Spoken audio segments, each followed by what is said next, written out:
Good morning. Welcome back to Planet Doug Behind the Scenes for Tuesday, January 9th. It's about 9:30 in the morning here in Medan in Sumatra, inside the Wisma Sederhana Budget Hotel. And this morning I'll probably end up talking a lot about the videos that I've been shooting lately, places that I went, things that I did, and more about how I shot them, because that's kind of what I've been thinking about lately. It's mainly what's on my mind. Let's see, I'll start with the video that I just posted. Makes me smile now because I have such trouble with the description of videos, like video titles and thumbnails, because the main event of that video was going to a museum, which I really like to do. And I know they're not the most popular of YouTube videos, but when I'm in a new place, I really love to go to the museums. It just gives me like a bird's eye view of the area in terms of the history and the culture, and you know, just gives you some background about where you are. And I just find museums to be interesting places. And I noticed this small museum quite near my hotel that I'd never heard of before. It's like, what the heck is that? You know, because I've been to Medan before, and I've been to a number of the museums here on previous trips, but this one I had no idea what it was. So that's where I went. And that's what the video is mainly about. But I did do a few other things along the way, because the way I like to think of the experiences that I have is not just the place where I go, but it's more about, not to be a complete cliche, you know, but the journey to get there. You know what they always say, you know, the journey is more interesting than the destination, or as interesting as the destination. So what I generally do is I start taking video before I've even left my room. You know, I've got a GoPro mounted on a chest harness and one in my hand, and then I just fire up both of them, and I have video running, you know, cameras recording video even as I'm leaving my room and going outside. And then I generally walk to places where I want to go. So I walked to the Plantation Museum, and I shot a few things along the way. There are these graffiti, it's like an art installation alongside the railroad tracks, the big cement columns that hold up an elevated railroad track. All of those have been painted with sort of graffiti style art, but very nicely done. So I shot about a bunch of video of that as I walked along it. And then I stumbled across a street that was dedicated to textiles, all kinds of textiles. You could buy it in bulk, you know, just long bolts of fabric all in rolls, and then you can buy dresses or have dresses made, suits and shirts and that sort of thing. And I walked up and down that. I had a little bit of a snack, and then all that happened before I even got to the museum. So in a way, the video is about more than just the museum, because even the way I shot the video inside the museum, I tried to do some different things. I'll talk about that in a minute. Most of it failed, but I'll talk about that in a minute. You know, there's a lovely young woman there who took me on a tour that was included with your ticket. Cost 35,000 rupiah to go in, and that was a great deal because you get a little bag with some souvenirs in it. You get a nice brochure about the museum, and they give you a little bottle of water, which you really need because it's extremely hot in there. It's not an air-conditioned museum. And then if you are open to it, if you're interested, they will take you on a tour in English. I was just one person by myself, so the woman who sold me my ticket, she went in with me and gave me a tour of the whole museum, top to bottom. And so I had that. And then once I was done with the tour, I started all over again and went through the whole museum a second time on my own, because when I'm with her as a guide, I can't go as slowly as I normally would, because I normally like to read everything and absorb everything. So I went through the whole museum a second time just to read everything. And then I went through the whole museum a third time with my Olympus camera, the one that I'm using right now, which has, you know, takes better Yeah, most of the time, anyway, it should take better video quality than a GoPro, especially in low light situations. So I went through the whole museum a third time, and I shot close-ups of all the exhibits. And at that time, I really had no idea what kind of video I was going to make. I had no idea that I would even use this video, but I had a vague idea that I could use it as B-roll. So as I'm going through the museum with the tour guide and she's talking about this or that exhibit, then I can take that close-up, higher quality video of that item and insert it into the video as an overlay, and then go back to her, and then back to B-roll, and back to her. So that I had a vague idea I could do that, which is why I went through the whole museum a third time and shot a video of all the exhibits. And then I went through the whole museum from top to bottom a fourth time. I don't know why, I just had this idea that when I was shooting this B-roll, it would be nice to have a couple of shots of me in the video walking through the museum, because up until that point, I was just aiming my camera at my tour guide and at the exhibits, at my guide, at the exhibits, at my guide, at the exhibits. And there was really nothing of me. And I thought, well, it would be nice to insert in there at least like a long range shot of the entire room and me walking through the room. So I thought, okay, I'll grab a shot like that as B-roll just in case I could use it. So then I put my camera down on a tripod. I don't really have a good tripod for that. Mine is a very short one. It'd be nice to have a full-size tripod for this sort of thing, but I did what I could do. And I put my tripod down on the floor, and then I walked through that room and caught some video of me. You know, I basically staged it as if I was going through the museum for the first time and looking at the exhibits and going, oh, interesting, interesting. Pretending to be reading everything, right? It does look quite fake when I watch it, but I just wanted to get that perspective. And then I did that on the main exhibit floor. And then because I started doing it, I thought, well, why don't I just keep doing it? So I went through the exhibit, walking through it. Then I moved the camera to a different perspective and walked through it again. And I moved it to a different spot and walked through it a third time. And then I went to the stairways to go up to the other floors. And I walked through the entire museum from top to bottom. And then I kept moving my camera ahead of me to film myself going up the stairs. And then when I would get to a corner, because it was like a beautiful wooden staircase, it was all in a heritage building. You know, the museum was built in 1918. I think it opened in 1919. And then I would put the camera at a corner of this semi-spiral staircase, catch myself walking this way, being very careful not to look at the camera, you don't want to break the illusion. But then when I walked past the camera, then I would go back to the camera, move it to get video of me walking up, and then I would go back down, get the camera, move it to the top of the stairs, take video of me walking up the stairs, then turning the corner. And basically I shot 20, 30 clips of me walking through the whole museum. And you had to do really careful calculations, like when you go through a doorway, exactly at what point does it feel natural for you to switch from the rear perspective to the front perspective. And in the end, I didn't really need any of that video because, it just didn't really fit into the whole experience of me going with the guide. Because there I am, talking with the guide, and she's telling me about the exhibit. I can't, at that point, switch to a wide shot of me just walking through the museum, because it's like, no, I'm standing there listening to my guide, my tour guide. How in the world am I suddenly walking all by myself? It wouldn't fit. So I didn't really need to shoot any of that.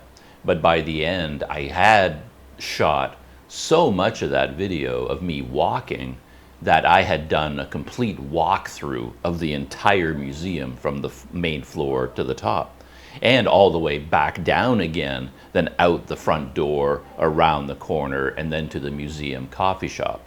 So I thought, well, I have all that video. Why don't I do what I often do on Planet Doug?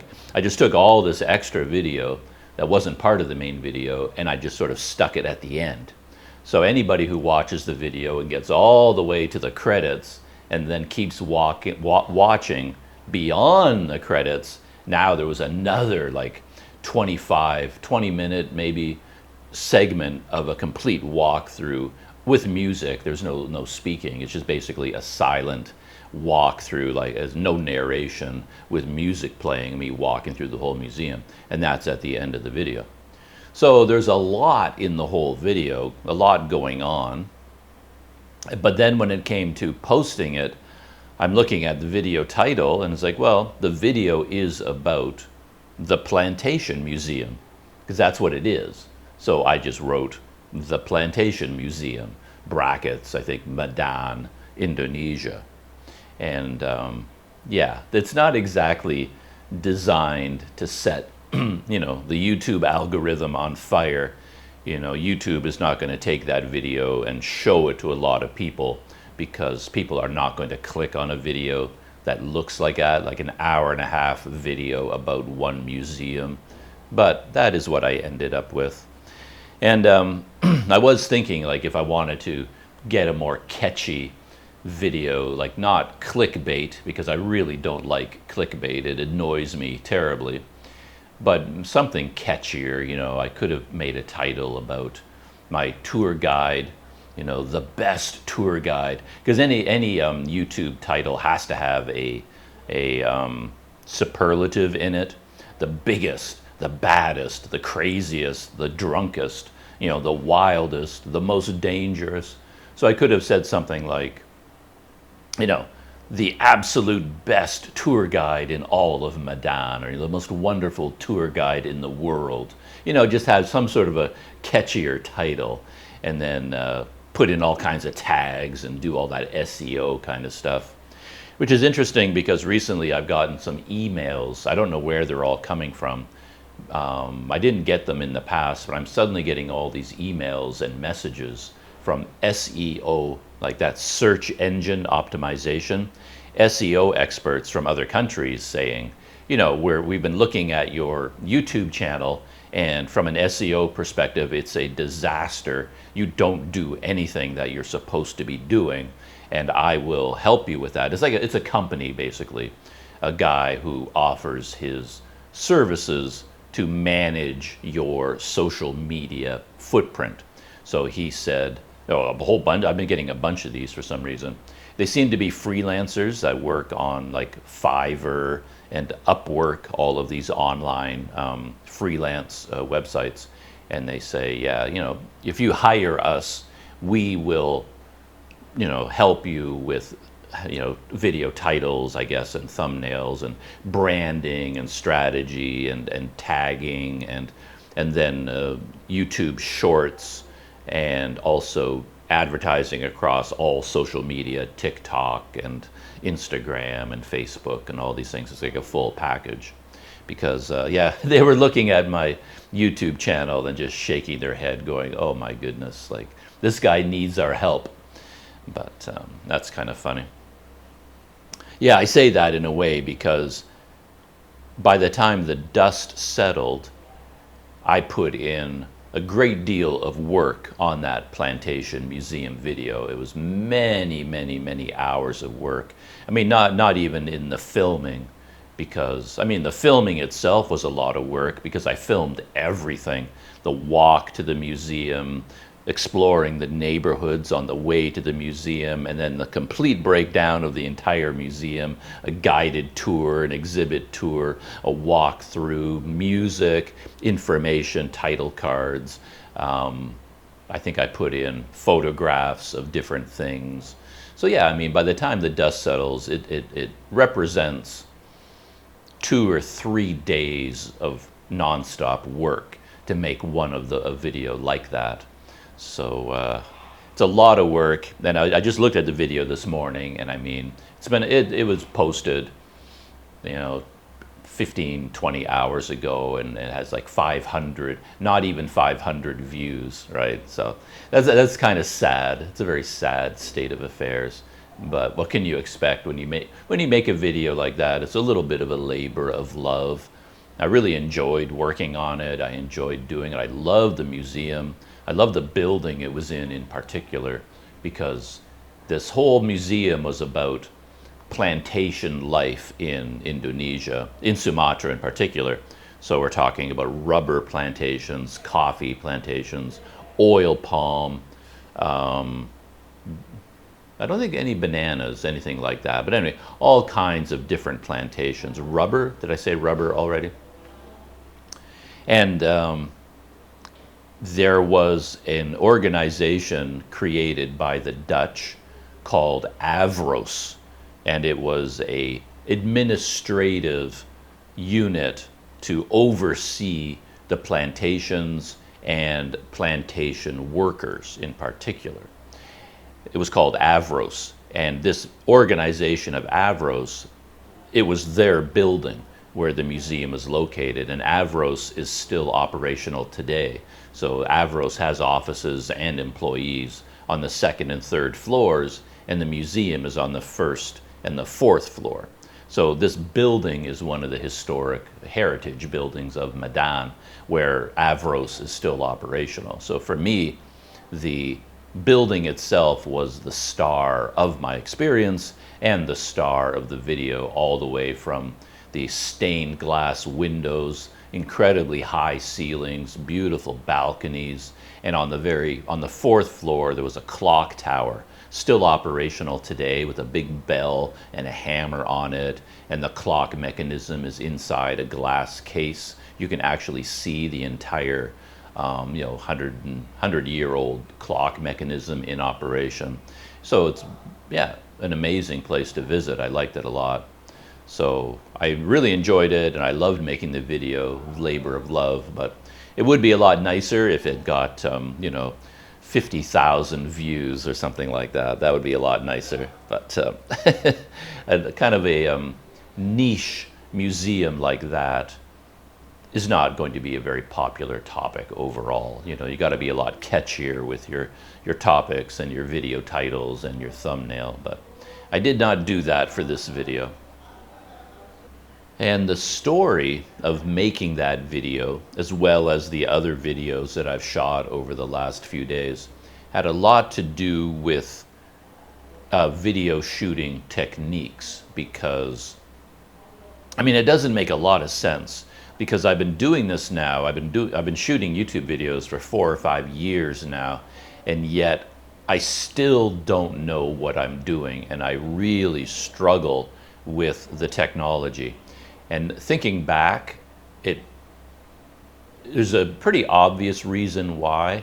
One of them is I made mistakes when it came to buying cameras. And I can see certain points when I should have switched from the camera gear that I had. I should have sold it and bought new camera gear. And I never ever did, because the new camera gear that was available was never perfect. I wanted to get a really good vlogging camera, and all the big camera manufacturers kept disappointing me over and over again. They would release a new vlogging camera, and it would have a couple of huge flaws in them. So I could never bring myself to, get rid of what I had and then buy the new fancy toy, because it would have been a big financial loss, a big financial investment, and it wasn't clear that the new camera would be any better than the old one, But this went on for so long with me never upgrading that I remained kind of stuck, and I never quite figured it out. And I see now that I probably would have been better off just switching it up a little bit, and then I think I would have ended up with perhaps a better camera for a lot of these situations. But again, I'm not even sure about that, because the main problem with all of my cameras, like non-GoPro cameras, is the field of view is too narrow. The lens is not wide enough, and there never seemed to be a good camera lens combination out there that would be wide enough and yet light enough, like small enough that you could actually walk around with it on the end of a selfie stick. You know, if you go all the way back to the granddaddy of vlogging, you know, Casey Neistat, he kind of set the gold standard for that, and he would use like a big, heavy Canon, you know, APS-C, I think, because full frame was not a big thing back when he was doing it. It would have been APS-C, but it would have been a big, heavy camera, and he used a 10 to 18 millimeter lens, which gave him like a super wide field of view. And you saw him all the time in his videos. He sets the camera up, you know, inside a room, outside when he's jogging, whatever he's doing, and then he would run up to the camera. And as soon as he was facing the camera, he would reach out and grab the lens and then zoom out so that, you know, you kind of look at it, oh, it's too tight. And he always had this habit. He wouldn't set it up properly in advance. He would do this thing where while he was talking to the camera, he would grab the lens and zoom in or zoom out, you know, and then he'd go down to 10 millimeters, and then he goes, whoosh, you know, really, really wide. So that would be ideal for someone like me, but the combination of that camera and that lens, you know, weighed like 20 pounds. I mean, it was huge and heavy, and Casey could get away with that because he was usually mounting the camera somewhere. And I guess he's much stronger than I am, because there were times when he was on his skateboard, things like that, and he was holding this camera rig like this. But I guess he's got a lot of muscles or something that he could hold it steady. But he wouldn't do that for a long time.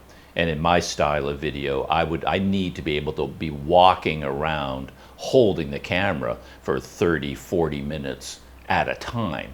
And with a camera like that, he was like, you know, you're going to start trembling. You don't have the arm strength to hold a camera like that. And the other major thing is that with a vlog like Casey Neistat's, or a lot of other vlogs that I see, like if you go to YouTube channels where they give advice, like technical channels about what camera to buy, what's the best lens to buy, what's the best microphone, all of these people shoot a very simplified vlog where they only ever aim the camera at themselves while they're speaking. Of course, that raises the question of audio for me, because when I'm shooting video, I need some sort of an audio solution that works for everything, where if the camera is aimed at me, it's recording my voice, but I also want it to record the voice of anyone who's with me. And if I turn the camera around and aim it somewhere else, I still want the camera to be recording my voice and the voice of the person beside me, and audio coming from whatever's in front of me. So I need this audio solution that records everything in my environment, my voice, my companion's voice, my tour guide's voice, and ambient sound around me, and get all of it clearly. And there's no such thing. I've never, after 5 years, after untold hours, days, weeks, months, doing research, testing, I have never found any kind of a microphone system that can do that. And then when I look at other YouTube channels, and these people seem to have good audio, I don't know how they do it. But then when you do a deep dive into their channel, you notice that, oh, okay, it's because they only ever record their own voice pointing at them. So they're talking, and then they do like B-roll or something, scenery with music, but then they don't try to record voice audio. So anyway, they get away with it, but I've never been able to get a proper audio solution, and things end up being very complicated. So, bit of a tangent there, but that brings me back to when I went to the museum. I prepared in advance, and my idea was to use my Olympus camera inside the museum. And that made sense because it's going to be low light in the museum. I could use, my GoPro is better. I mean, the GoPro is the best camera for my purposes in pretty much any situation except low light. So I thought, okay, I'm going to a museum, it's going to be dark. I won't use a GoPro inside the museum. Then when I get there, I'll switch over to my Olympus, which is a micro four thirds camera. And I have a 12mm lens in micro four thirds terms, which makes it a 24mm lens. But then when you add stabilization and things like that, it probably ends up being like a 26 or 27mm lens, which is like way too tight. But that's the best I can do. So I got my Olympus ready, and then I ended up making my life so complicated because I had my Rode Wireless Go microphone mounted on my GoPro as I was walking to the museum. Then I got to the museum, and before the tour started with my tour guide, I asked her, you know, can you hold on for a minute? I'm going to switch over to a different camera. And then I sat down on a bench there, and then I opened up my knapsack and I switched over to the Olympus, and I took my Rode Wireless Go receiver and moved it from the GoPro to the Olympus and plugged it in. But I forgot that I have to change the volume settings because the Olympus is much, much more sensitive than the GoPro. So the output setting of the microphone, I have it at one setting for the GoPro, but I have to change it for the Olympus. And I don't know what works on the Olympus. I really struggle with that in terms of audio, and particularly when I go outside. And anyway, I made a mistake, and all of the audio that I recorded was just unusable. It was just blasted. It was so distorted and so loud because I didn't have the camera and the microphone set up properly. So that was awful. And when I was at the museum, I realized very quickly that I'd made a mistake because my idea to use the Olympus inside the museum came from my experiences using the Olympus at the museums in Port Dickson back in Malaysia. And that worked to an extent because I was only shooting me and the museum exhibits. I didn't factor in, I'm going to have a tour guide at the Plantation Museum. So I spent all this time switching over to the Olympus. My tour guide was waiting for me. So I was kind of nervous about that. I didn't want her to wait too long. So it's like, okay, she's taking me on a tour, right?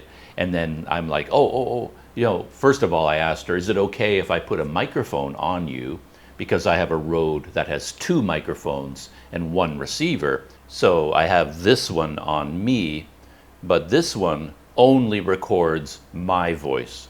Even if you're standing like right beside me, we're having a conversation in a coffee shop or sitting at the same table, it will not record your voice, only mine. Because I guess that's what it's designed to do, to work in like a studio setting like this.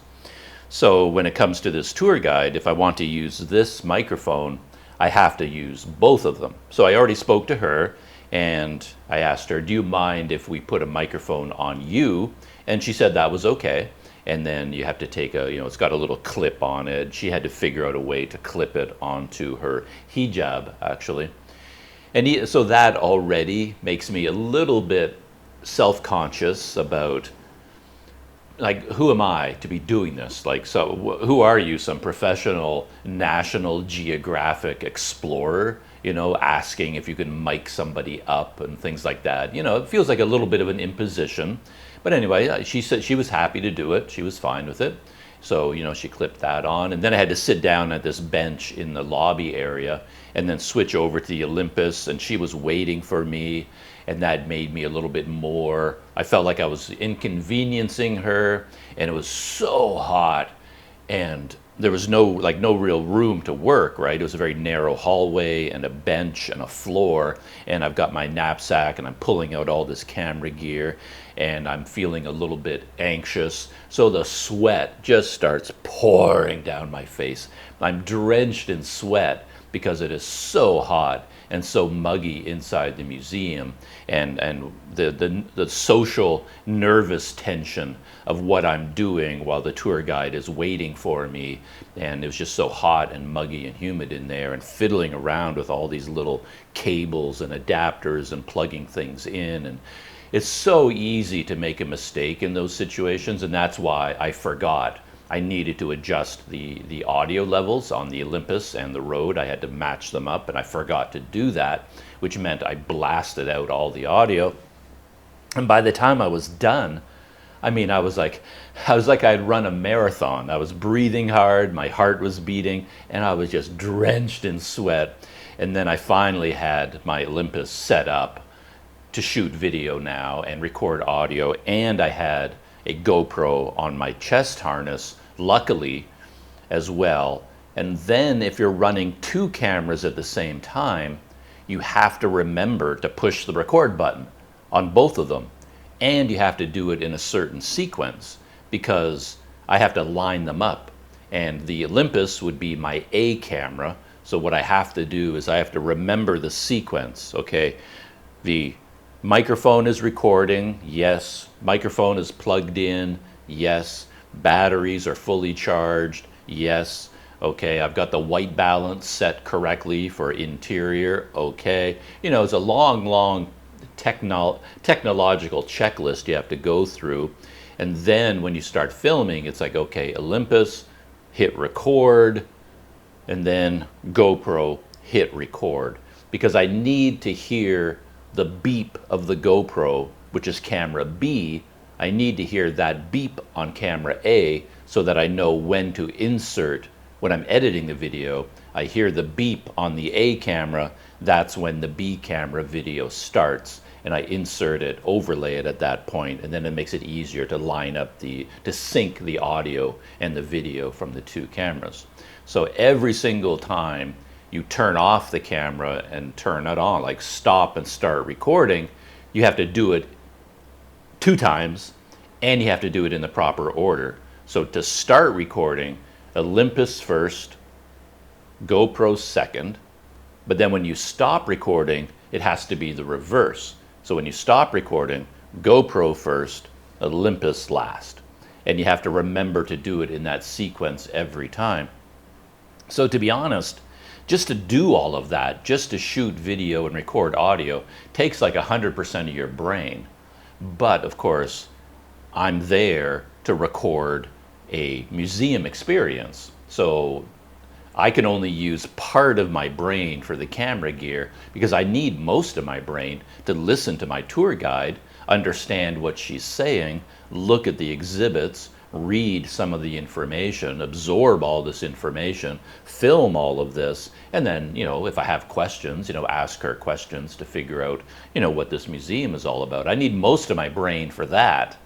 And then there I was, heart pounding, breathing heavy. I'm exhausted just setting up the camera, drenched in sweat. I don't have a towel or anything to wipe myself down. I feel kind of self-conscious when I'm with this tour guide because she's Indonesian. She's perfectly content in this hot weather, and she's, you know, just a lovely, petite young woman there, and I'm like towering over her, this giant foreigner with sweat pouring down my face. You know, I'm like, you know, it makes me feel a little bit self-conscious. And then I finally turned the Olympus around to try and take video of her speaking to me, and that's when I realized that the whole experiment was a failure, because that's really hard to do. It's one thing to hold a GoPro, because the GoPro is like super wide angle and you don't have to worry about exposure. You have no exposure controls really. You basically just hold this little thing over here and record everything. But the Olympus is a very different beast, bigger, heavier. How do you hold on to it? And then how do I stare at the LCD screen to frame it up? And I realized that it's too narrow. So it was really, really hard to film her speaking with me. I kept having to back up, you know, to get her in the frame along with a little bit of the exhibit, and the whole thing was so difficult to do. And then I ended up with so much raw material because, as I said, I had 2 sets of video, GoPro video, Olympus video, and then I had all the audio. I had audio recorded in the GoPro's internal microphone, and then I had audio recorded through the Rode microphone internally into the Olympus. That was blasted and distorted. But luckily, on top of that, my Rode microphone also records audio internally. So it sends an audio signal to the camera, but at the same time, I have them set up to record audio internally.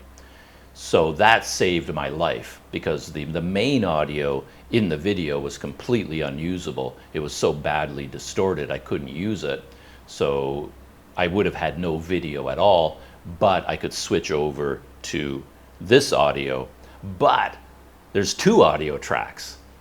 The one that I'm wearing, this microphone, has an audio track, and the microphone that the tour guide had around her neck was recording a separate audio track.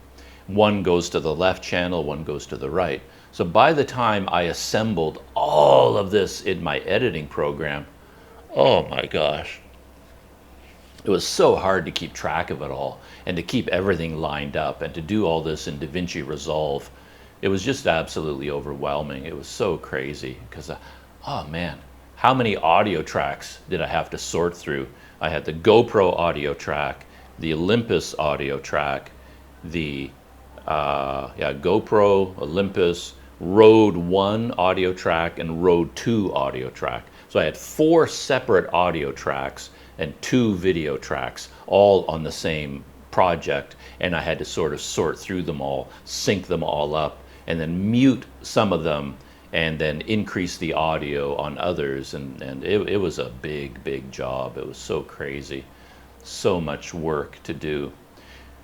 So yeah, it was kind of a mistake to use the Olympus camera, because the museum, as it turned out, was quite bright. There was a lot of light inside that museum, had a lot of windows everywhere. So I think the GoPro would have been fine. And what saved me in terms of editing the video is that I did have a GoPro on a chest harness, because my Olympus, as I said, was too tight, and it kept wandering as well, because you really have to keep it lined up. I mean, I didn't want to be holding the Olympus here, staring at the LCD screen like I'm Steven Spielberg or something. I want to be making eye contact with my tour guide. So I have to hold the Olympus over here. You know, I'm just holding the camera. I'm not doing this with the camera. I'm just holding it over here. That's how it started off anyway. And then I'm making eye contact with the tour guide, because that's polite, right? So, and then when I was holding the Olympus here, I don't really know where it's pointing. And quite often it would end up drifting away, and I'm aiming it in some crazy direction. It was really hard to keep it lined up. So then the Olympus kind of drifted in front of me to hold it more like in front of me. But what I didn't realize at the time was how important the GoPro video was going to be. And when I was holding the Olympus here, it's blocking the GoPro, because the GoPro is on a chest harness. Total disaster from beginning to end, but I managed to get just enough GoPro video from my chest harness, which was nice and wide, that I could put together the video properly. And then later on I shot all the B-roll with my Olympus, and that worked out fairly well. So, but I don't know, at this point, what tools would have worked better? I think my GoPro would have worked better. I could have had the chest harness GoPro and my handheld GoPro, and I not used the Olympus at all. You know, the only vlogging camera that even remotely seems usable to me is the Sony ZV. I can never, it's been a few days since I've thought about cameras, so the names are out of my mind now. But the ZV-1, is that what it's called? But anyway, it's their little 1-inch sensor vlogging camera. That seems to be the one reasonable option that's out there in terms of being lightweight, relatively wide field of view, and et cetera, et cetera. The one problem with that camera, as I've talked about endlessly before, is poor stabilization. They removed the optical stabilization in that camera for some reason. So it's only digital, and it's not very good. So if you're walking along, you get micro jitters in the video. So that's the only camera I can think of that would have been useful. But that doesn't solve the audio problem. I still don't know what to do with audio. The Rode Doesn't really work in these situations because if you want to record someone else's voice, you have to have two of them, and that introduces a ton of complexity. And if you have a shotgun microphone, it's only pointing in one direction. At wherever the camera's pointing, the shotgun microphone is recording in that direction, but not in this direction. So that's not really workable. Lavalier mics don't work for the same reason the Rode doesn't work. On and on and on. There's only one microphone out there. Let me look up the name of it real quick. I think I found it. I think it's the Sony ECM B1M. And it's one of those fancy Sony microphones that you don't even need a cable for it, because Sony cameras have a very smart hot shoe with electronic connectors, and the microphone has equivalent connectors. So when you click the Sony microphone into the Sony hot shoe, it communicates directly with the camera that way. You don't need to plug in a cable. But anyway, this microphone, I'm told by the professionals, has a lot of capability, and it could probably work in all situations where you mount that on your Sony. Maybe that's all you need. It has all kinds of, it has so many different microphone capsules built into it.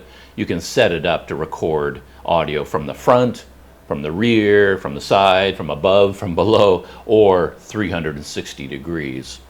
And it might work, but you would have to have a Sony camera in order to use it, which I don't have, and it costs like $400 US, for that microphone. I think that's the one. That seems like it might be a reasonable sort of camera setup to have, but at this point I can't really do it. I have to use the camera gear that I have, really. Financially, I couldn't switch over from what I have to like a brand new Sony system, as much as I would like to do that. Yeah, I can't really do it. But that does seem to be an option. Maybe that's the only audio solution that I'm aware of. But certainly, yeah, after 4 or 5 years of shooting YouTube videos, I still haven't figured out an audio solution that works for me. Which is kind of crazy when you think about it. The next video I shot is kind of interesting from a technology point of view, because the next video I shot, I went to the Central Market here in Medan. It's like 4 or 5 blocks away from my hotel. It's quite near. And I wanted to, it's a big, old, traditional market inside a building. I'd never been there before, so I wasn't aware of what it looked like, but I've been to markets like this in the past, and I had an anticipation that it was going to be very narrow passageways inside a building, and it was going to be very crowded. And what I decided to do was use the 360 camera, because I knew this market would be filled with interesting sights, but I didn't want to be going through with my camera and like aiming it directly at everybody all the time. So what I thought I would try to do is use my Insta360 X3 camera, and then you just put it on the end of a long selfie stick, and then I could just walk through the market, interact with people, chat with them, say hello to them. Everybody always wants to know, where are you from? Questions like that. And then if you have a GoPro, of course, in your hand, it feels kind of rude. Like I'm pointing my GoPro off in this direction, filming the eggplants or the red peppers and, over there. And someone over here says, "Oh, hello, mister, where are you from?" I want to get that on video, but then in order to do that with the GoPro, it's sort of like, okay, well, I won't reply yet. Let me get my GoPro. And now I'm aiming the GoPro at this guy, aiming it at his face. "Oh, hello, my name is Douglas. I'm from Canada." Or I hold the GoPro out here, to record both of us. The camera seems like a barrier between me and people. So the 360 camera seems ideal because you don't have to worry about it. You do that when you edit the video. So I just walk through the market holding the 360 camera, and then I don't have to do anything. I can talk to this person, talk to that person, and then as you're editing the video, then you can kind of move the camera around while you're editing, and it seems to be very useful for that situation. And it kind of worked out okay. I was surprised. The interior of the market was very bright. It was the brightest market I've ever seen. They had hundreds of lights hanging from the ceiling throughout the entire market. So it was very bright interior because the 360 camera really has trouble with low light. But inside the market, it seemed to be okay. It's like nowhere near, even like a GoPro video quality is not as good as a real camera. So like even a GoPro is at a low level really in terms of video quality, but a 360 camera is way below even a GoPro. It has very poor image quality, and that's the trade-off at the moment with 360 cameras. With the 360 camera, you can get the flexibility of moving the camera perspective while you're editing, but you pay for that ability by getting extremely low resolution and very low image quality. But it did okay inside the market. It was actually when I was walking from my hotel to the market, I was still using the 360 camera. When I was shooting that, it was really bad. Like out on the streets, I can see the video quality is so dark and it's so noisy. It really looks bad. And I had a GoPro on a chest harness at the same time, so I had the GoPro and the 360 camera, and then I could mix and match the video from the two of them a little bit. And I had the Rode wireless microphone attached to the 360 camera, and that's how I recorded audio. And it didn't work out very well either because the settings were too low again, and I had to really boost it in editing, which raised all the background noise at the same time. Big technological disaster. But anyway, so that's how I shot that video at the 360 market with at the Central Market using the 360 camera. By this point in my YouTube video editing life here in Medan, I was really frustrated with audio in particular. I've had so much trouble with audio that when I went out to shoot the next video, is it the very next one that I did? Yeah, I went out at night. I wanted to try a snack at one of the local stalls here near my hotel, and it was nighttime, and I just decided to keep everything really simple. It was like, well, if my fancy Rode wireless Go microphone systems, if that is not working for me, then let's try something else. Like, what about using the built-in microphones on the cameras? Anyway, I was so frustrated with audio, I was losing my mind. So when I went out to try this snack, it was like a martabak piring. It's like a pancake. And I was going to go out at night to grab one of these pancakes. And I thought, I might as well record the experience on video, because up until recently, I haven't really recorded a lot of my food experiences in Medan. So I thought I would, start recording some of the experiences I have getting food and things like that. So I was going to go out and get one of these snacks. It was like 9, 10 o'clock at night. And I thought, okay, let's just grab a camera. And I grabbed my Olympus because it's better at nighttime in low light. And let's not worry about anything. No microphones, nothing fancy. I just grabbed the camera and went out. And I think I had a GoPro on a chest harness and the Olympus in my hand. I didn't even have it on a selfie stick because, a lot of people don't even do that. Everyone seems to hold their camera in their hand like this. They walk around like that. And of course, I try to get fancy and put it on a selfie stick, and I have all these adapters and things.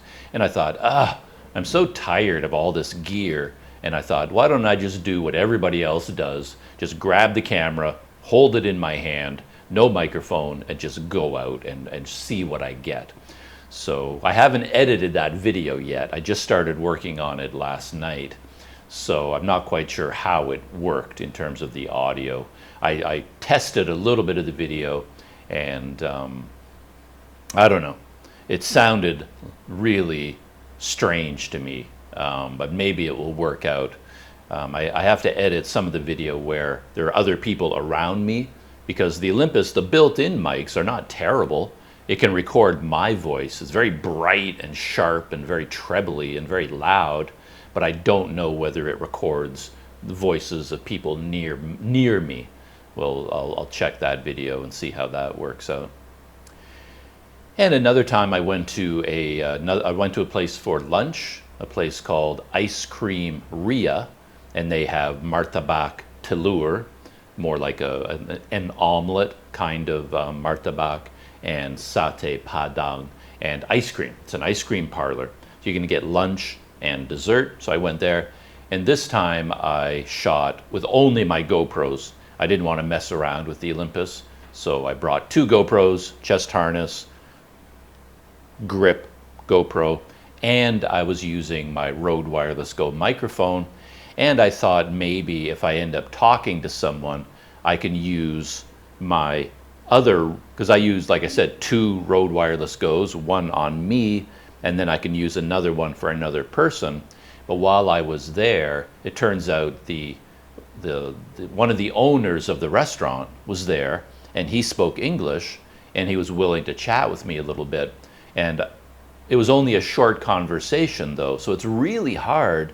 You walk into a restaurant, the guy speaks English, oh, you have this nice conversation, but when the conversation is over, it's like, oh, I don't have any audio of it because this microphone won't pick up his voice. And it's really hard to stop him and say, oh, listen, stop talking. Do you mind if can I put a microphone on you? And he's like, what? Microphone? I'm like, yeah, just give me a minute. Hold that thought. Stop telling me about your restaurant. Stop telling me about your ice cream, because I've got to get out my microphone, and give me a second here. I got to open this up. I got to get the microphone. Here it is. I got to turn it on. Look at the settings. Get the clip. Now here, put this on. Okay. Now, what were you saying about your restaurant? Can you tell me about? It's really awkward to do. So what I decided to do in this case was put it onto a selfie stick. So almost like it's a professional microphone from a television studio. And I had this one ready to go. And then when I walked into the restaurant, and the guy was sitting behind the cash register, at the counter. And then I started talking to him about his restaurant. And then I just took out this selfie stick, and I was holding the microphone in front of his face, like I was a professional interviewing him. So, so when did this restaurant open? Oh, 1936. Oh, that's interesting. And I'm dangling this thing in front of his face, which also felt really weird and kind of awkward. But at least it did get audio of his voice, So that's what I did there. And that kind of worked, but it didn't really work. It's too awkward to mess around with all these extra microphones and stuff. So I need some sort of an audio solution where I can record audio while I'm walking down the street, and then if I have a encounter with someone, the microphone also has to record their voice. And then when I go inside a restaurant, I'm sitting at a table with someone, talking with them, I need the microphone just to work, record my voice, record their voice, and record ambient sound. And I don't have a microphone that can do that. Seems crazy. I said maybe this Sony system is the one system out there that works, or maybe I'm just overthinking it, to be honest. And then I shot one more food video. This was yesterday, actually, so I haven't even looked at this video yet, but I went to one of my favorite local restaurants, and I got chicken rice, nasi ayam, and this time I shot the whole thing on GoPros. And so I had my usual GoPro on a chest harness, and then my other GoPro, on my Jaws Flex clamp, which is what I normally use. But in this case, I decided to do something else completely different, just as a test. So what I did was use the media mod. So I took my GoPro on my chest harness, put it inside the GoPro Media Mod, which, you know, the door is broken. I have to hold it closed with a rubber band. But I put it in here, and I used the built-in microphone on the chest harness, because this one points forward, and it gets better audio than the built-in mic on the GoPro. And I thought, I wonder if that would work. But that is a complicated thing for me as well, because I have two GoPros, and this GoPro, the USB-C port still works. This is my main GoPro, my newer one. It's in better condition. So in order to use the media mod on a chest harness, that means I have to take my main GoPro, which I call GoPro number 1, and I have to use it as my secondary GoPro, GoPro number 2, because I put it into the media mod, put it on the chest harness, and that leaves me with my secondary GoPro. And this one is older, it's not in good condition, and the USB-C port is broken, so I can't put a microphone into this GoPro. It doesn't work. So now I'm in this weird situation where I can't connect my Rode Wireless Go to the GoPro, but I still used my Rode Wireless Go, but what I did was just use the internal recording. So now I'm in this weird situation where I've got audio track number 1 is from the built-in shotgun mic on the media mod. Audio track number 2 is the audio in the built-in microphone from the GoPro, and then I had the Rode Wireless Go 3 on me, so that was audio track number 3, and I had my other Rode Wireless Go hooked up on a selfie stick and with the clips. So I had 4 separate audio tracks, because I really didn't know what kind of a situation, and I'm just trying to figure out how any of this works. And when I went to this Nasi Ayam place, the owner of the restaurant was there. I know him fairly well. We've had a lot of conversations in my time here. And I asked him, you know, well, he offered actually. It's like, oh, you want me to put on that microphone? And I said, oh yeah, well, if you don't mind. So he put the Rode Wireless Go on his t-shirt. He clipped it here, and while he was making the chicken dinners, I was talking to him, and I had this GoPro running and this GoPro running. I had 4 audio tracks going at the same time. And then now when I edit that video, it's going to be quite complicated as well. I don't know what it'll sound like. I've never done that before. So I've never had the media mod on a chest harness recording audio here. I've never done that before. I don't know what that's going to sound like. I don't really know what the built-in mic is going to sound like on this GoPro. And yeah, the weird thing about the Rode Wireless Go is that when you plug the Rode Wireless Go into the GoPro, the audio includes ambient sound. So it records my voice and it records a lot of ambient sound. But the internal recording of the Rode, like not recorded on the camera, but recorded internally, it's like a pure audio signal of only my voice. You hear very little of the world around me. And I don't know why that is, because the audio signal is the same. You know, the audio signal, well, I guess it's not, because the one that goes into the camera comes from the microphone and then wirelessly transmitted to the receiver, and then the receiver processes it and records it on the camera. The one that's recorded internally just goes directly into the microphone. So for some reason, the internal recording really isolates my voice, whereas the one recorded on the camera records a lot more ambient sound. And depending on the situation, one is better than the other. So anyway, so that audio situation was pretty complicated as well, though I was only using GoPros for that. So yeah, but I haven't edited that video yet. I haven't even heard any of the audio.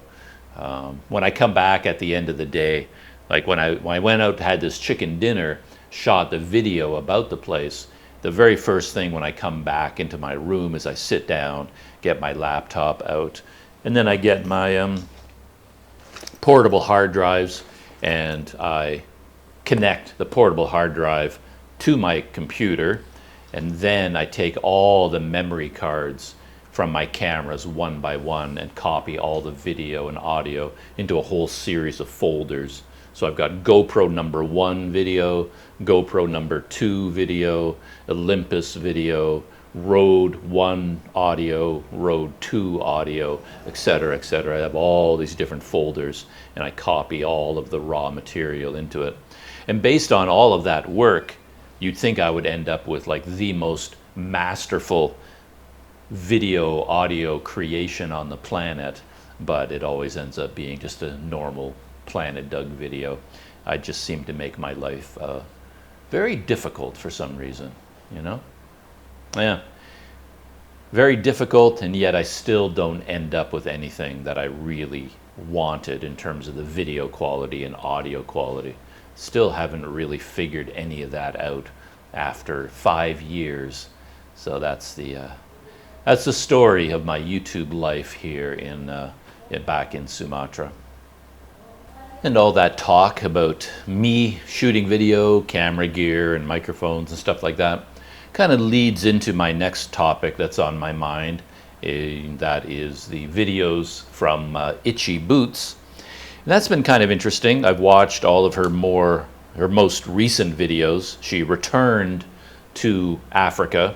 She's sort of in West Africa, slowly moving into Central Africa. So her last few videos were Nigeria, going into Cameroon, and then riding her motorcycle through Cameroon. And yeah, I have to wonder what's going on in her mind, because she really struggled earlier with the rainy season in West Africa, because the roads, she's following all these back roads. Like, she's not on the main highways at all. She's going down the smallest roads she can find, and they turned out to be extremely muddy because it was the rainy season, and she had so much trouble with that, and for a variety of other reasons as well. She decided to take a break, and she went back to Europe, spent I don't know how many months in Europe, and then returned to Africa, in theory, when the rainy season was over and the road condition would be improved. But that hasn't worked out very well for her, because in Cameroon the roads were just as bad as before. So the story of her videos is the story of mud, endless mud, mud, mud, and she's having a hard time, getting her motorcycle down these muddy roads. Yeah, it's kind of interesting from a few different points of view. I noticed that her video style has been changing. When she was off in the other parts of West Africa, I commented before that her videos had really fallen into a little bit of a pattern of only recording riding her motorcycle. So the video starts with her on the motorcycle, and it ends with her arriving at her destination on the motorcycle. And there was really not a lot of variety in there. And I started to wonder whether she was getting a little bit bored with the whole experience. Her heart, from my point of view, her heart didn't really seem to be in it as much. And I noticed that she had stopped shooting drone shots. And I wondered, to be honest, whether her drone was broken, because there's like no drone shots anymore. And she was all about drones for a long time. That seemed to be like the meat and potatoes of her video. And now there was no drone video. So I thought maybe her drone was broken, but it turns out she still has her drone. So I think what was going on, I was wondering whether she just sort of lost her mojo, her YouTube mojo. And that's why her videos were sort of becoming more and more basic. No drone shots, no dramatic music, no scenery, like little adventures, just riding the motorbike day after day after day. And I wondered if when she went to Europe, maybe she got some feedback from people. Like, people still love her videos no matter what. They get millions of views. So from a popularity point of view, there was no issue with what she was doing. But I noticed in a couple of these videos, she started including more side, behind the scenes sort of stuff, which really appealed to me. So there's one video, where she went to a museum and a palace, and then she shot a whole bunch of stuff about these artisans making bronze statues, and she recorded a guy telling the entire process of how they make their statues, and very, very interesting. I found that was the best thing I've seen in her videos recently, because the whole, riding the motorcycle all day, I don't know. I'm more interested in the little episodes in between the riding of the motorcycle. But she started including a lot more of that, I noticed. So she recorded a little segment of just getting water and then pouring the water into her big water container, her water bag, getting gas, getting a SIM card. She shows little bits of this stuff here and there, stopping for a meal, going into the restaurant, interacting with the people cooking the food. She didn't show any of that stuff for a long time. So now she started showing a little bit more of that, and I found that kind of interesting. But then she got back into the mud, and it's kind of interesting because as a viewer of the video, I found them almost too much to watch. There was so much tension around, is she going to crash? I mean, you're riding your motorcycle out in the middle of nowhere. The mud is so deep and so thick that if she falls over, which she did quite a bit, it's almost like there's a chance she'd never get the motorcycle back up again. It's like every second of the video, she's in danger of getting stuck. Like there she is going down the muddy road. And I remember this from my own experiences, just a little bit riding a scooter in Thailand, and there'd be a little bit of a muddy road. One false move, like you're going down the trail, you go to the left side, you make it through, you go on the right side, your wheel sticks. And it seems like almost nothing. It's like, oh, my wheel is spinning a little bit, and you gun the engine, and suddenly you're stuck. Like you're on the knife edge of being able to move forward or being stuck for 3 hours and having to work for 3 hours to get your motorcycle out of the mud. You're at risk of getting badly stuck every second of the journey. And then as you're watching the video of her riding her motorcycle down this muddy road, it's just like I'm so tense. It's like, she's gonna get stuck again. She's gonna get stuck again. It was almost so, I was so nervous watching the video. I found it almost unbearable, the tension. It was actually unpleasant, I guess is what I'm getting at. The video was almost unpleasant to watch because of the tension and the risk of her getting stuck. It was like, I did not want her to get stuck again. It's like, it was absolutely too much. And there was a little bit of a feeling of it was too much also because it was not necessary. Like she chooses to go down this muddy road. It's a choice she makes, but she doesn't have to make that choice, right? There was a point in Cameroon, she talked about this in the video, that, okay, the main road goes down to the capital city. I think it's the capital, Douala. So she could ride down to Douala and then follow the coast. But she said, well, I don't want to go through the big city. So in order to bypass the big city, I'm going to take this road. And of course, it turns out it wasn't a road at all. It was just a long, a 50, 60 kilometer muddy swamp. So in order to avoid going through the busy city, she deliberately chose to go through the muddy swamp. And that's when she had all of her trouble getting stuck over and over and over again and dumping the motorcycle on several occasions. And it's a kind of a weird feeling when you're watching the video that I mean, you see comments, people leave thousands of comments praising her, like Nora Lee saying, you know, I can't believe how amazing you are and how brave you are and how strong you are and how determined you are. You know, she's getting a lot of praise for fighting through the mud, getting through the mud to the other side. But for me, it takes a little bit of the edge off of that when you realize that, I mean, the whole thing was kind of pointless. Like, she didn't need to take that muddy road. She could have ridden her motorcycle, got to the muddy section and went, ugh, no, that's too much. I'm going to go through the big city, you know, turn around and go through Douala. And she wouldn't have had any trouble with the mud.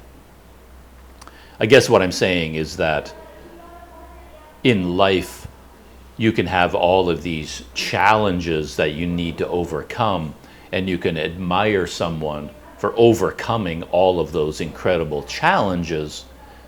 But when the challenges were kind of unnecessary, you almost start to think, well, okay, it's admirable that you got your motorcycle through all of that mud finally, but you put it on yourself. You know, you didn't really need to go that way. You could have gone the other way. And to be honest, for my money, I would have preferred it, because I think the city of Douala would be fascinating to explore. I mean, there's a lot of history there, the ocean, the coastline. You know, I would be more interested in her videos if she went to Douala, stayed there for a month, and shot videos about the life of the city. I would find those videos more interesting than the daily motorcycle ride. But I guess the motorcycle journey is the point of her videos, right? But I would be more interested in a different type of video. But anyway, she could have just ridden her motorcycle through Douala, and she wouldn't have had any of these muddy experiences. But man, yeah, they were brutal, absolutely brutal. Yeah.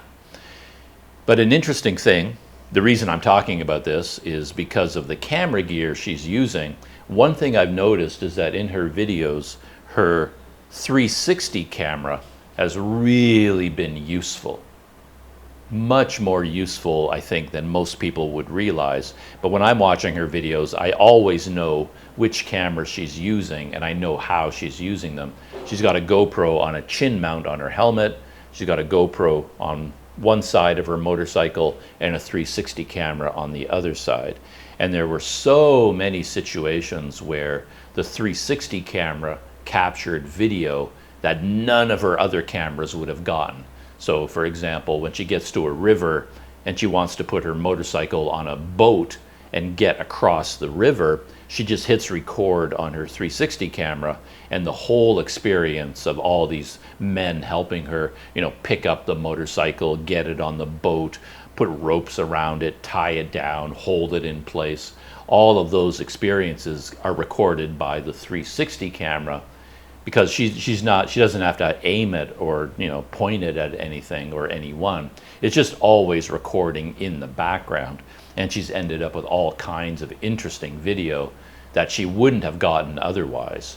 And then when she was going along this muddy trail was the same thing, because when she was in the middle of the struggle to get her motorcycle out of the mud and through the mud, it's really hard to think about recording, like, oh, I have to stop to set up my GoPro to record this. Like, she never, ever, ever does that, which I find kind of interesting as well.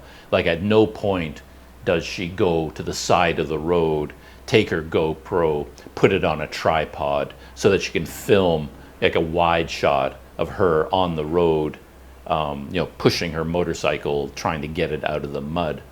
She basically only uses the video that she gets. So she's got the chin-mounted GoPro running and the 360 camera running and this GoPro running, and she uses that video.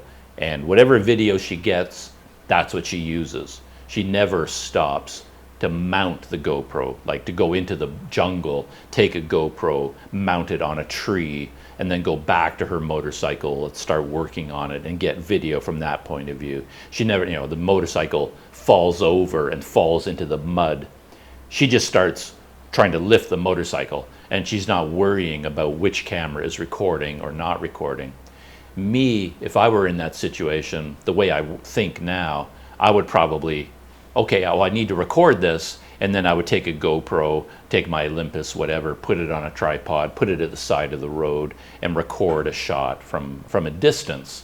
And then me trying to lift the motorcycle and get through, and I have to go back and get the camera and bring it.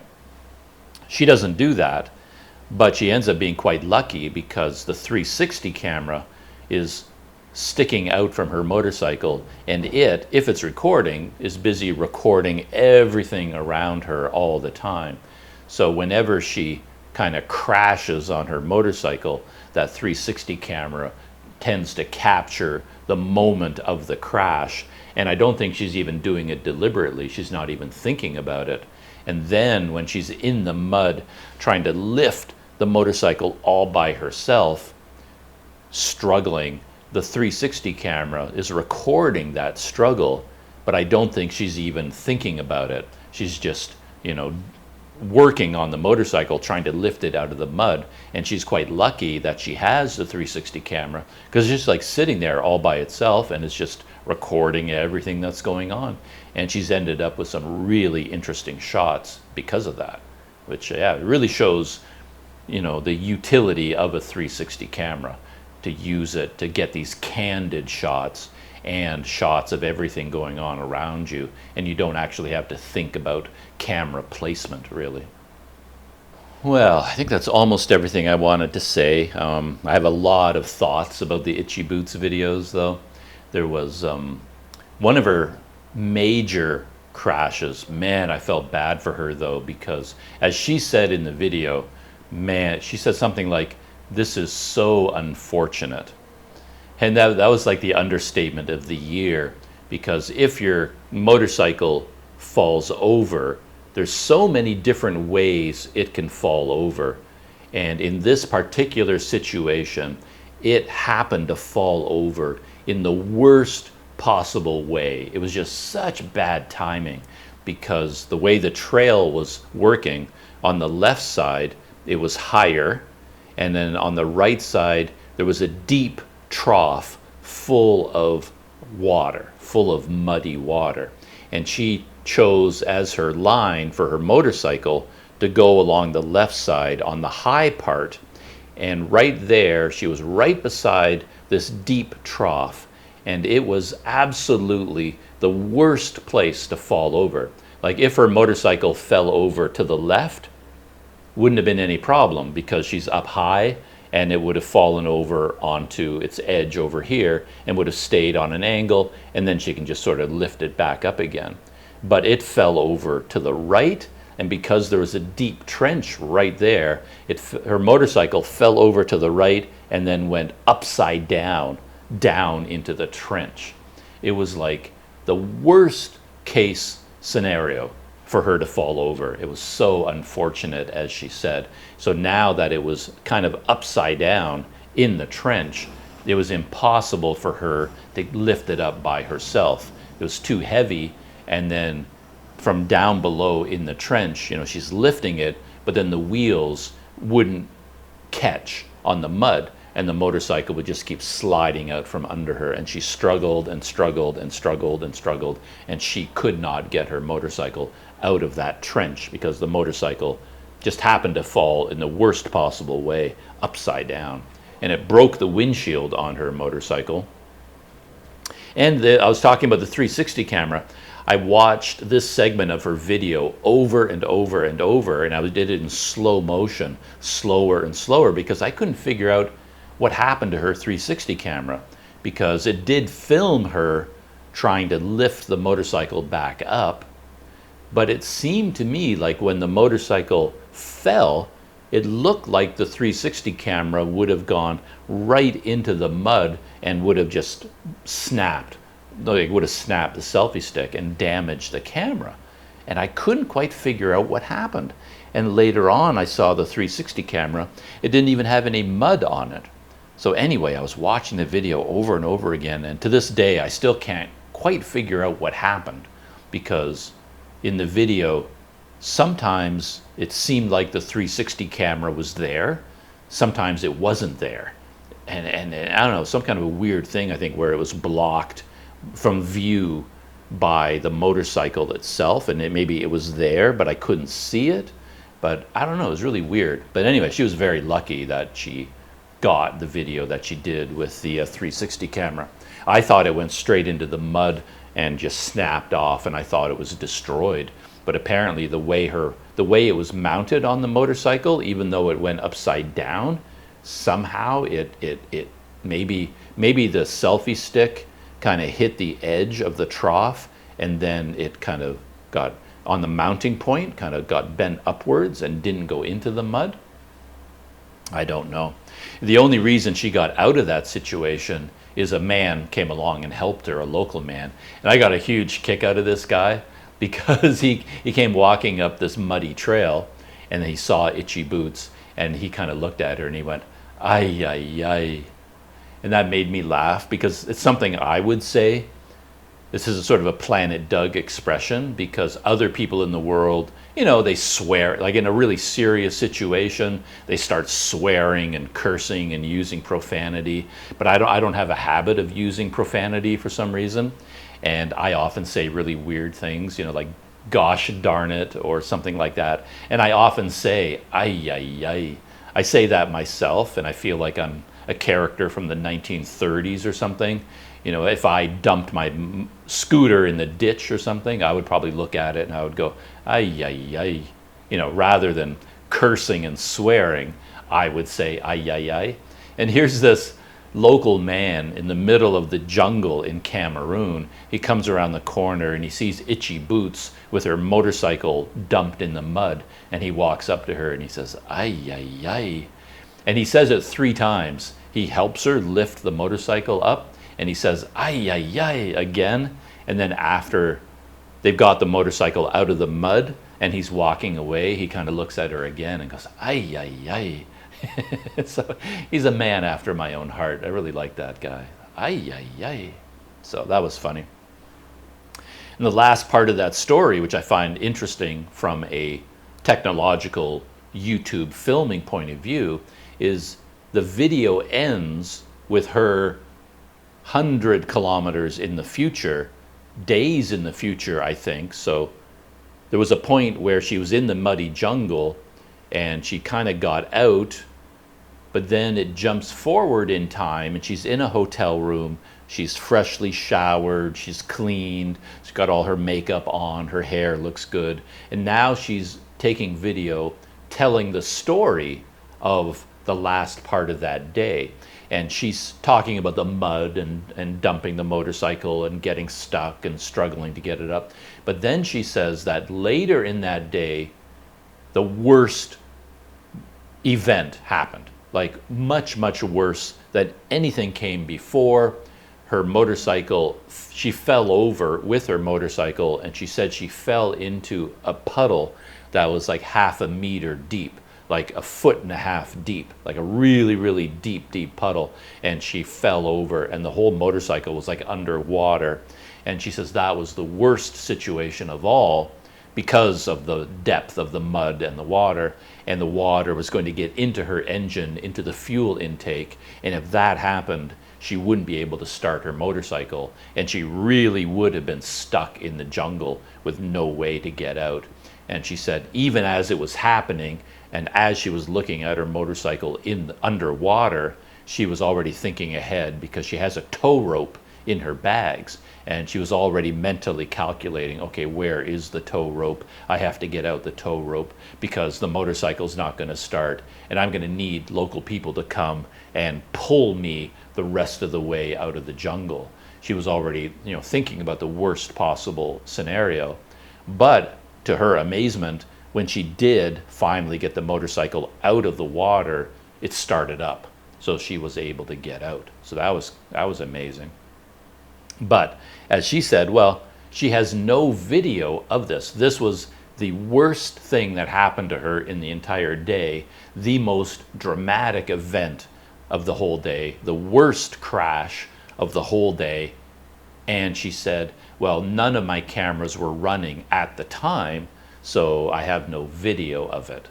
And again, that kind of speaks to her approach, a more simple approach to taking video, because the situation sounded so extreme that if I were there, of course, I would have taken one of my cameras and taken it to the side of the road, and or I would have held it in my hand. Even though my GoPro wasn't running when I crashed, right after the crash, I would have hit record. Like she has it on her helmet, on her chin mount. There was a GoPro there. It wasn't recording at the time, but she could have just went, oh, I just crashed, beep, record. And then she could have recorded the motorcycle in the mud, in the water, struggling. I don't know how she got it out. It sounded like the worst one of all. So how did she get her motorcycle out? Did she have to get help from the local people? She doesn't talk about that at all. And she has no video of it. No video from her chin-mounted GoPro. No video from the 360 camera. I mean, in my case, of course, I would have put a GoPro on a tripod or on my, my Jaws Flex clamp, and I would have attached it to a tree or something, or held it in my hand and took video of the mud, of showing my motorcycle. But she, even though it was the most dramatic event of the entire day, she didn't record any video of it at all, which I find kind of interesting, and just sort of speaks to her state of mind and how she shoots video, a much more casual approach in a way. It's like, if the cameras are running and if they happen to get it on video, then I get it. But if the cameras just happen not to be running at that point, then, well, too bad. I don't have any video of it. So it's very, very simple, probably a better way to approach things. My approach seems to be like I'm a human vacuum cleaner with a video camera, where I take video of everything, and then if I miss something, I go back and I get it later on, because I want to record everything. I have the brain of a documentarian. No, more like the brain of an archivist. I want to record everything from every possible angle, so yeah.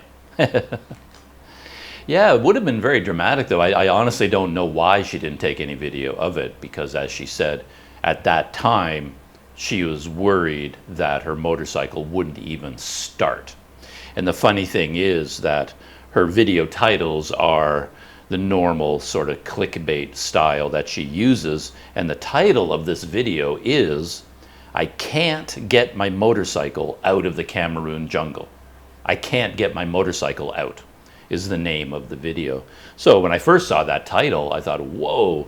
So she finally got to a point where she couldn't get out, and her motorcycle is so badly stuck that she had to abandon her motorcycle, leave the jungle, maybe wait until the rainy season is open, hire a truck, go back and dig it out of the mud. And, it sounded like a serious problem where she couldn't get out of the jungle, and now she's trapped in the jungle and has to sleep there at night. And, that's what the title says. But of course, it's a complete lie, because she says, I can't get my motorcycle out, but the video ends with her, at her destination. So she did get her motorcycle out of the jungle, But in this particular case, when it fell into the deep water, she honestly thought she wouldn't be able to do it.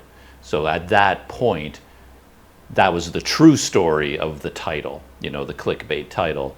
If the fuel intake had been flooded, the motorcycle couldn't start, then she really would have been stuck. So it really was the most dramatic moment.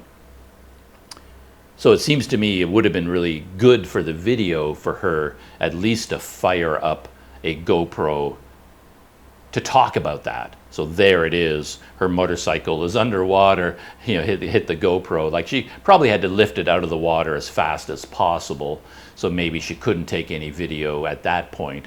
But once the motorcycle was out of the water, somehow she got it out. I don't know how. She doesn't say how she did it, but she got it out.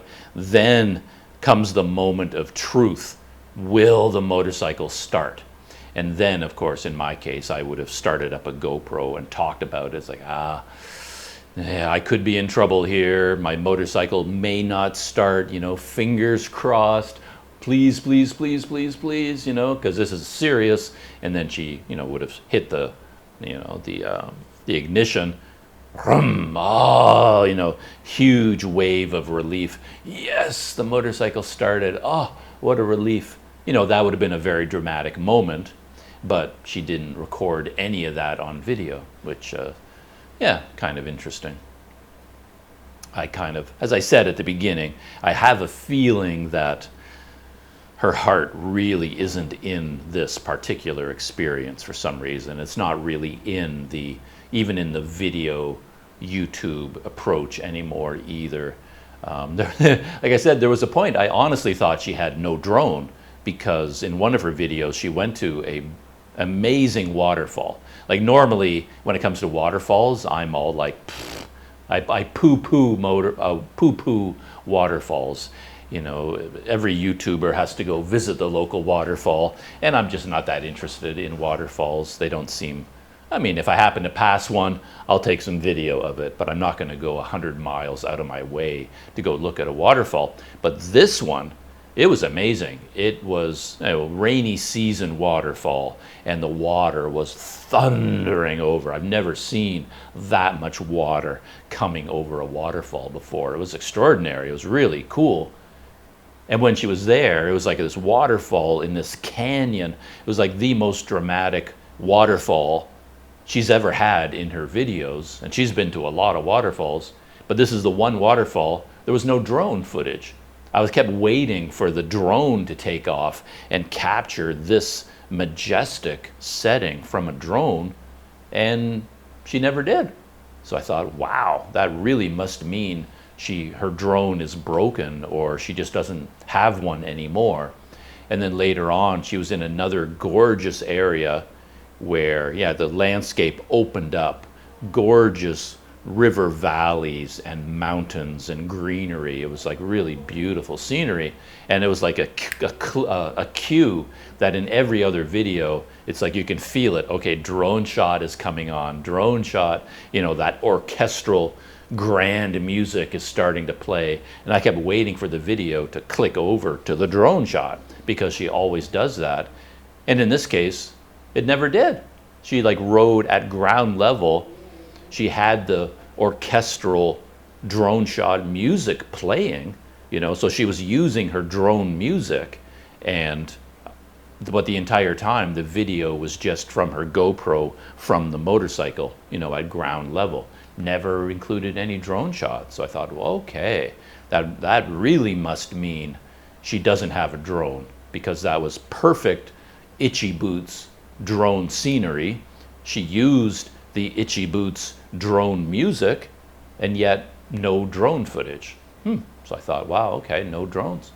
But then in the next video, she went to a lake, like it was a lake up in the mountains, and she got up there to look at the lake, and suddenly there was a drone flying.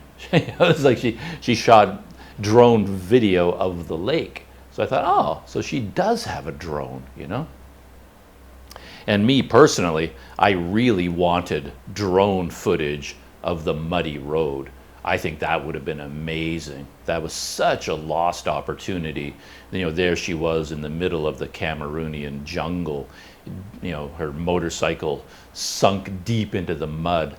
And I would love to have her, you know, throw up the drone, get above the jungle to look down on where she is in the vast jungle around her with this muddy path, you know, snaking in front of her.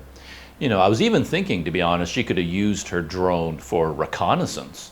Like, what does the road look like ahead? Because she's always talking to local people, like, and it's always a funny thing when you do that. And she talked about it, about how funny it is, where she was asking people, like, how bad is the road? Like, the road up ahead, how is it compared to the road behind? Is it a good road? Is it a bad road?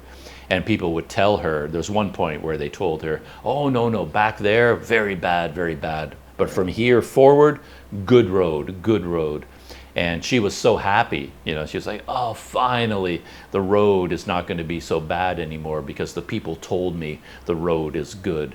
And then right after she said that, boom, right back into the same muddy conditions. And she was like, what did those people mean? They told me the road was good, but this is not good, you know?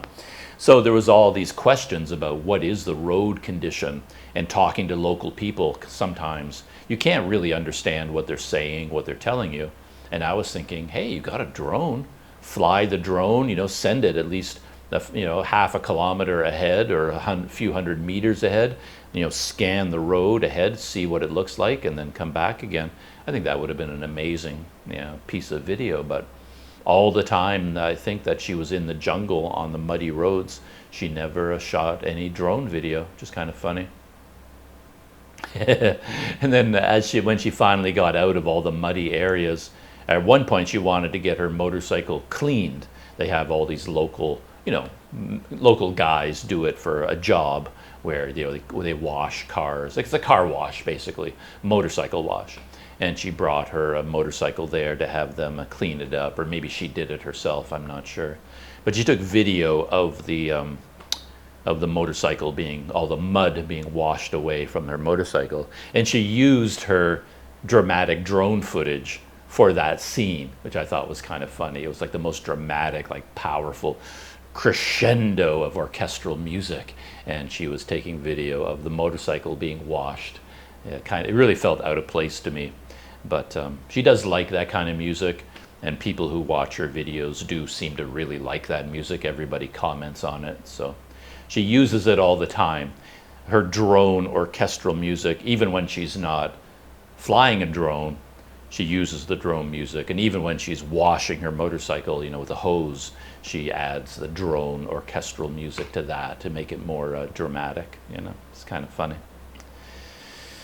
Anyway, I think that is it for this morning. I'm going to go off on a small adventure for today, I think, here in the city of Medan.